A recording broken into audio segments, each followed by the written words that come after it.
peine de 8 mois d'emprisonnement avec un sursis et une mise à l'épreuve. Oui. Et aujourd'hui, ce qui se joue, c'est la mise à exécution ou pas de ces 8 mois d'emprisonnement. Votre changement d'adresse sans me prévenir, les manquements aux convocations qu'on vous envoie, et c'était avant votre agression, les convocations au bureau du juge de l'application des peines, et vous n'avez pas indemnisé la victime.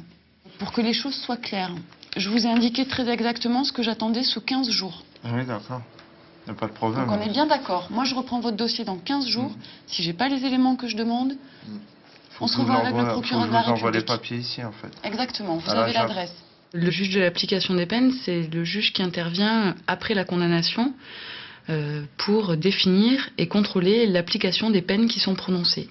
Je travaille, et c'est ce que rappelle la loi, dans le sens de la réinsertion des personnes qui sont condamnées et dans le sens de la prévention de la récidive, en gardant également à l'esprit la préservation des intérêts de la société et bien sûr le respect du droit des victimes.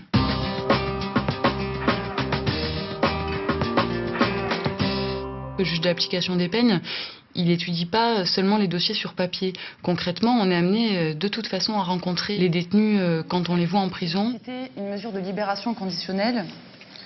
Avant d'examiner votre demande, je vais rappeler les éléments de votre situation pénale. Je suis amenée à travailler avec le directeur de la prison, qui est d'ailleurs présent aux audiences. Le fait de travailler permettrait à monsieur de subvenir aux besoins de sa famille. L'interlocuteur principal du juge de l'application des peines, en dehors de ses collègues, ce sont les travailleurs sociaux du service pénitentiaire d'insertion et de probation. C'est sur un bracelet électronique, une modification d'horaire. Oui, d'accord.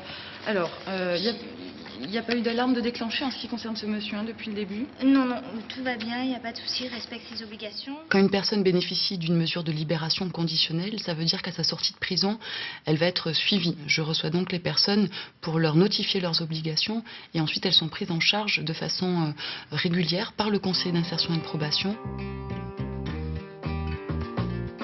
Quand les personnes ne respectent pas leurs obligations, eh bien je peux retirer la mesure et les personnes peuvent donc être incarcérées et retourner en prison. Je peux décider de permission de sortir après la réunion de la commission d'application des peines. Vous souhaitez, à l'occasion de cette permission de sortir, rencontrer un employeur potentiel. Y a-t-il des questions sur la demande présentée par monsieur et madame le procureur? Je décide également des aménagements de peine qui sont demandés par les personnes qui sont prévenues. Le but, c'est d'éviter qu'une personne qui est emprisonnée sorte de détention sans que sa sortie ait été préparée, aménagée, voire encadrée. En ce qui vous concerne, le tribunal d'application des peines a déjà rendu des décisions précédentes. En l'occurrence, la première décision pour laquelle... Quand on ne revoit plus une personne, ça veut dire que la justice n'a plus de suivi à son encontre. Ça veut dire qu'on peut conclure que la mesure s'est bien déroulée, que notre travail aussi a été efficace, mais que surtout la personne condamnée a compris le sens de sa peine.